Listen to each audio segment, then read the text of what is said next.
हाज़रीन, उपस्थित सज्जनों, सभी को सलाम, सभी को नमस्ते। यहाँ जो मौजूद है सबका इस्तकबाल। सद्भावना बढ़ाने के लिए जो ये यात्रा मेरठ से लेकर राजघाट तक चल रही है, इसकी टीम के जो साथी हैं उनका मैं स्वागत करता हूँ, उनका इस्तकबाल करता हूँ और उनकी हौसला अफजाई के लिए कहता हूँ कि आप जो ये काम कर रहे हैं वो अगली पीढ़ी के लिए कर रहे हैं। अगली पीढ़ी ये जानेगी कि ऐसे ख़राब माहौल में भी, ऐसे नफ़रतों के माहौल में भी कुछ लोग थे जो इस बुरे वक्त में भी, नफ़रतों के माहौल में भी मोहब्बत की बात करते हुए आगे बढ़े। साथियों, आज 26 जनवरी है और इसको हिंदी में कहते हैं गणतंत्र। गण माने आदमी, तंत्र माने सरकार या व्यवस्था। गांधी ने कहा, आज सवेरे बात हो रही थी, जागृति राही यहाँ पर मौजूद हैं, सवेरे में स्मारक निधि के कार्यक्रम में मौजूद था। मेरी कविता पिछले साल गणतंत्र पर थी, आज राही साहब ने भी वही बात कही, मेरे फेसबुक पर आज दोबारा वो कविता आ गई।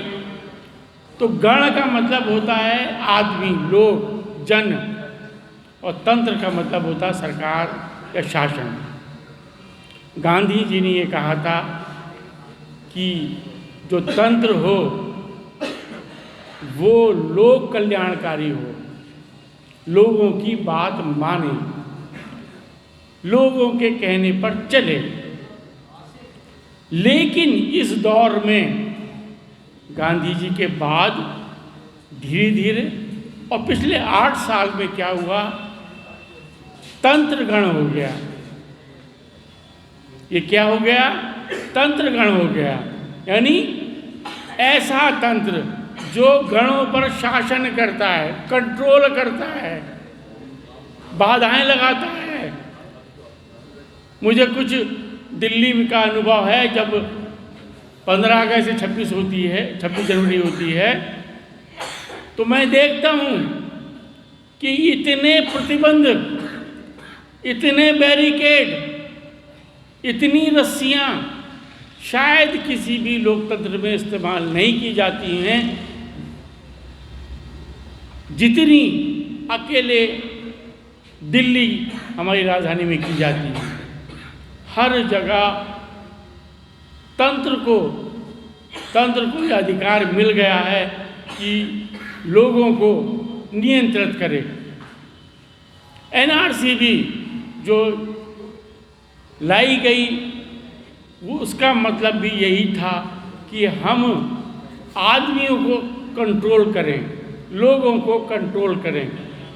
जबकि गणतंत्र जो आज का मैसेज है वो ये है कि जनता की ताकत होनी चाहिए, जनता तंत्र को कंट्रोल करे, सरकार को कंट्रोल करे। इसलिए आज ज़रूरी है कि लोगों को ये बताने की कि अपनी ताकत को पहचानो। और ताकत पहचानने के लिए सबसे इम्पोर्टेंट बात है कि आपस में जो नफ्सा नफसी है, दुश्मनी है, नफ़रत है, उसको भुलाओ। क्यों भुलाओ? कि इस देश का इतिहास 1200-1400 साल पुराना का जो इतिहास है, उसमें सभी तरह के धर्मों के लोग बराबर की हिस्सेदारी में रहते आए हैं। मुसलमानों का राज्य रहा, लेकिन तब भी हिंदू यहाँ पर मौजूद रहे, किसी को खतरा नहीं हुआ। लेकिन आज 8 साल में ये ऐसी नौबत आ गई कि ये सरकार को बतानी, यहाँ की जो बैठे हुए हैं तत्व हैं उनको बताने की ये आवश्यकता हो गई कि आज हिंदू खतरे में हैं। जब मुस्लिम शासन था तब हिंदू खतरे में नहीं था, लेकिन ये ऐसी सरकार आई है जिससे हिंदू खतरे में आ गया है। तो मेरा आपसे कह है कि इस बात को पहचानो। ये क्यों हो रहा है? क्योंकि चाहते हैं कि नफ़रतों को बढ़ा करके हम सरकार चलाएं, नफ़रतों को बढ़ा करके हमारी सरकार स्थायी रहे और लोग इसी तरह विभक्त रहें। लेकिन आप जानते हैं कि इसका परिणाम क्या हो रहा है? इसका परिणाम ये हो रहा है कि हमारे कॉरपोरेट जो हमारे पूंजीपति थे हमारे जो पूंजीपति हैं उनको देश लूटने का पूरा ठेका मिल गया है। इधर मुसलमानों को टारगेट किया जा रहा है, उधर अडानी और अंबानी को जो है देश बेचने की पूरी छूट मिलती जा रही है। हम ये आपस में लड़े जा रहे हैं और वो देश को लूटे जा रहे हैं। आज ही जो रिपोर्ट आई है वो आँख खोलने वाली है कि किस तरह देश का एक अडानी नाम का जो उद्योगपति था, जो आज से 6 साल 8 साल पहले 10वें क्या 100वें नंबर पे भी नहीं था, आज वो पूरे वो विश्व का तीसरा चौथे नंबर पर आ गया है। वो क्यों आया है? क्योंकि ये लूट की सरकार चलती रहे, कॉरपोरेट का राज रहे, इसलिए हिंदू मुस्लिम नफरत की बात की जाती है। लेकिन मैं आपको बताना चाहता हूँ इस हिंदू मुस्लिम की नफरत से क्या हो रहा है, हमारे रोज़गार छिन रहे हैं, हमारे आपस में जो बिजनेस बढ़ना चाहिए था वो ख़त्म हो रहा है, देश तरक्की जो कर सकता था वो नहीं कर पा रहा है। तो साथियों, ये जो यात्रा हो रही है इसके लिए ये ज़रूरी है कि सब लोग मिलें और बात करें। मैं उत्तराखंड सर्वोदय मंडल के तरफ से हमने पिछले साल 50 दिन की सद्भावना यात्रा उत्तराखंड में निकाली थी और हमने ये पाया था कि लोग इस व्यवस्था से बहुत दुखी हैं, चाहते हैं कि लोग मोहब्बत की बात करें। इस मुल्क के लोग मूल रूप से शांति पसंद हैं। ये गांधी का देश है, इसलिए आप समझें कि हम शांति की बात करें।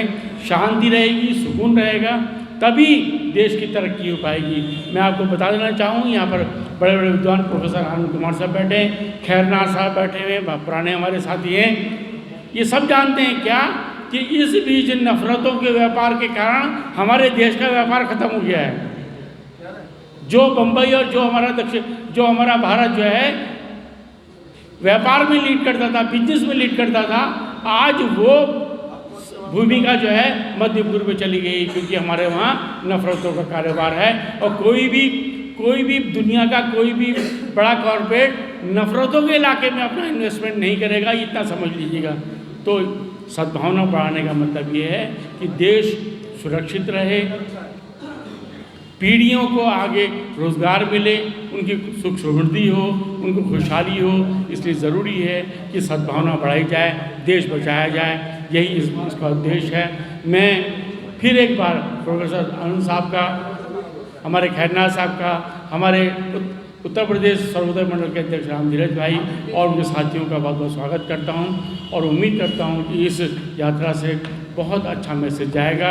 आपने इतना साहस किया, इसके लिए आप साधुवाद के, आप मुबारकबाद के मुस्तहक हैं। शुक्रिया, धन्यवाद।